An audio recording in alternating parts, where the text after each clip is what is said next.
Positive और normative economics क्या है?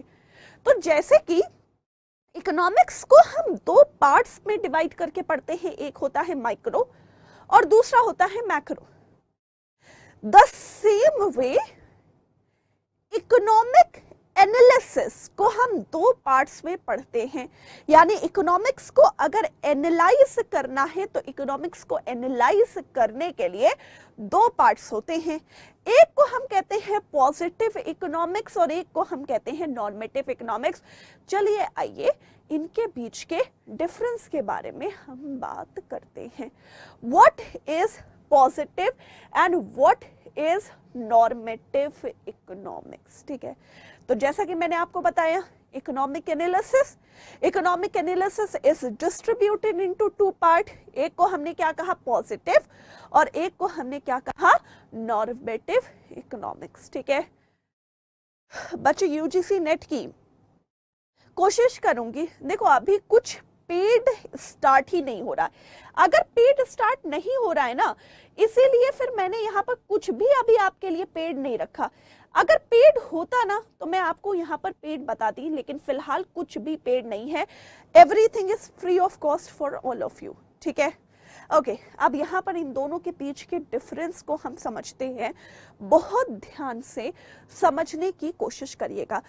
सबसे पहले मैं एक बार आप सबके लिए डेफिनेशन पढ़ देती हूँ, फिर उसके बाद हम इजी तरीके से पढ़ेंगे। एंड देन मैं कुछ क्वेश्चंस भी कराऊंगी आपको कि कैसे आप समझ सकते हो कि क्या है पॉजिटिव और क्या है नॉर्मेटिव इकोनॉमिक्स।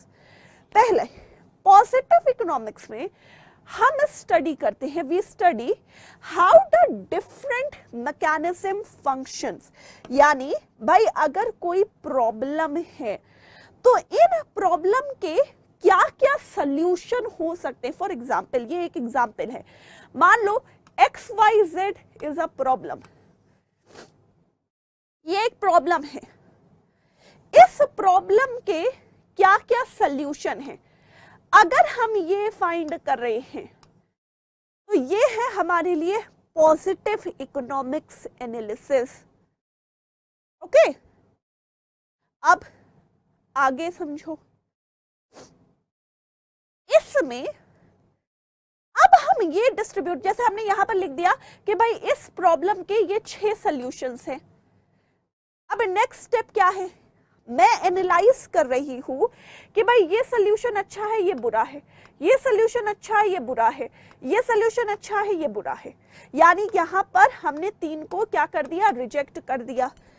तो जब उन सॉल्यूशन में हम अच्छा और बुरा अंडरस्टैंड कर रहे हैं, या फिर हम ये अंडरस्टैंड कर रहे हैं व्हाट इज डिजायरेबल, क्या हमारे लिए डिजायरेबल है, क्या हमारे लिए सही है, then it is known as normative. यानी अगर हम सॉल्यूशंस फाइंड कर रहे हैं, कितने सारे, जितने भी सॉल्यूशन फाइंड कर लो, that is what? That is positive. अच्छा, उन सॉल्यूशंस को एनालाइज कर रहे हैं, उन सॉल्यूशन को क्या कर रहे हैं? एनालाइज कर रहे हैं। और एनालाइज कर रहे हैं यानी उसमें हम ये देख रहे हैं हमारे काम का क्या है और हमारे काम का क्या नहीं है, then it is known as normative. एक छोटा छोटा बेसिक आइडिया मिला या नहीं मिला, ये बताओ। एक छोटा छोटा बेसिक आइडिया मिला आप सबको या नहीं मिला about the positive and normative economics? चलो और डिटेल में बात करते हैं। और डिटेल में देखो क्या है। सिंपल, अगर बहुत सिंपल वे में आपको पॉजिटिव इकोनॉमिक्स समझनी है तो याद रखना, positive economics is called as what is branch of economics. मतलब क्या है, वास्तविक तौर में क्या है, what is currently existing is known as positive economics. यानी जब भी स्टेटमेंट में तुम्हें एक फैक्ट बताया जाए, फॉर एग्जाम्पल मैंने एक फैक्ट बोला, Adam Smith is known as father of economics. क्या इसमें कोई डाउट है किसी को? नहीं है। एडम स्मिथ वास्तविक तौर में, एडम स्मिथ अर्थशास्त्र के जनक कहलाते हैं, इकोनॉमिक्स के फादर कहलाते हैं, यानी वो हैं। ये फैक्ट एग्जिस्ट करता है, then it is known as positive economics. जब भी व्हाट इज यानी जो चीज है उसके बारे में बात हो। फॉर एग्जाम्पल मैं कह रही हूं हमारे देश में बेरोजगारी है, ये स्टेटमेंट मैंने दे दी, तो ये हमारे लिए क्या हो गई, पॉजिटिव इकोनॉमिक्स। ठीक है। फॉर एग्जाम्पल मैंने कहा हमारे देश में फॉरेन एक्सचेंज रिजर्व आरबीआई संभालता है, वास्तविक तौर में है, यानी आरबीआई फॉरेन एक्सचेंज रिजर्व संभालता है, तो इसे हमने क्या कहा, पॉजिटिव इकोनॉमिक्स। मैंने कहा मेरा नाम आफरीन अजमत है, कोई डाउट है किसी को मेरा नाम आफरीन अजमत है, नहीं ना, तो ये क्या है, ये पॉजिटिव इकोनॉमिक्स है। यानी व्हाट इज करंटली क्या हमारे लिए एग्जिस्ट कर रहा है, क्या फिलहाल है, क्या चीज करेंटली हम देख रहे हैं, हम समझ रहे हैं, जिसमें हमें कोई डाउट नहीं है, that is known as positive economics. इतना समझ में आया? यस और नो, हाँ या ना की बात बताओ पहले। ठीक है, यस, यहां पर इतना समझ में आया, पॉजिटिव। अच्छा, what is then normative economics? Normative क्या है? नॉर्मेटिव हमें क्या करना चाहिए, यानी जब आपको स्टेटमेंट्स में कुछ ऐसे वर्ड मिले, शुड यानी हमें ये करना चाहिए, ought हम ये कर सकते हैं, ठीक है, ये हमारे लिए नॉर्मेटिव इकोनॉमिक्स है। फॉर एग्जाम्पल मैंने कहा भारत में बेरोजगारी है, ध्यान से सुनो, मैंने कहा भारत में बेरोजगारी है, ये पॉजिटिव है। दूसरा स्टेटमेंट मैंने दिया भारत में बेरोजगारी को दूर करने के लिए सरकार को पॉलिसीज निकालनी चाहिए।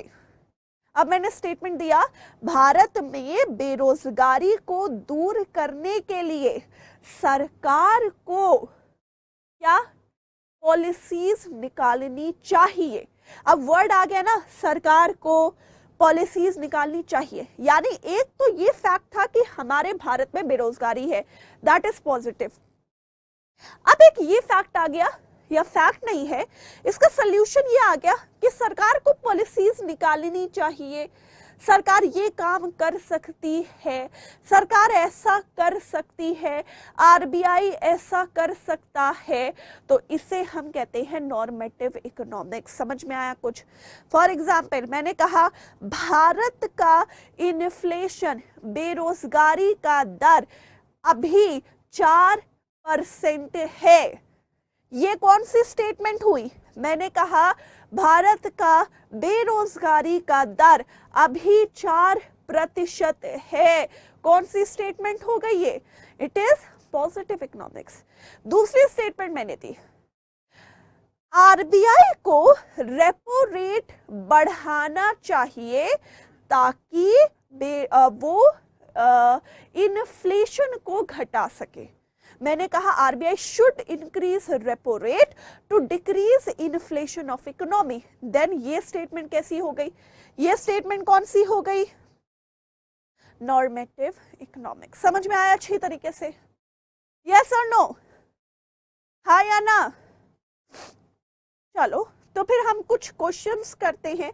एक बार मैं आपको कुछ स्टेटमेंट्स यहां पर देती हूं, आप सबको बताना है पॉजिटिव है या नॉर्मेटिव है। ठीक है, पहला देखो ध्यान से, there is an inverse relationship between the price and demand of the product. ये पॉजिटिव स्टेटमेंट है या नॉर्मेटिव एक स्टेटमेंट है? हाँ जी, द फर्स्ट स्टेटमेंट, जल्दी बोलो।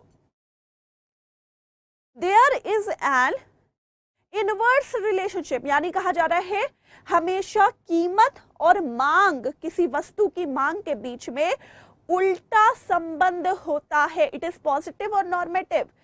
तो उरूज, तस्नीम, अली, दीक्षा, इन सब ने कहा ये क्या है? पॉजिटिव है।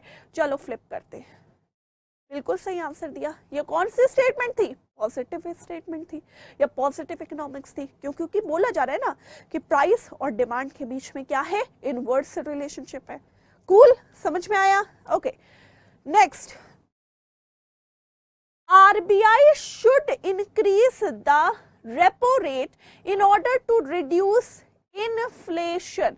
RBI को रेपो दर बढ़ाना चाहिए ताकि वो इन्फ्लेशन मुद्रास्फीति को कम कर सके. पॉजिटिव और नॉर्मेटिव. शुड वर्ड आया, शुड वर्ड आया तो चलो वो हमारे लिए क्या है, नॉर्मेटिव इकोनॉमिक्स. बिल्कुल बिल्कुल, बहुत बढ़िया, शानदार. Next, people in the United state should save more for retirement. कहा जा रहा है जो यूनाइटेड स्टेट्स के लोग हैं ना, उन्हें ज्यादा से ज्यादा सेविंग करनी चाहिए ताकि वो क्या कर सके, ताकि वो अपनी रिटायरमेंट को अच्छे से एंजॉय कर सके. इट इज पॉजिटिव और नॉर्मेटिव.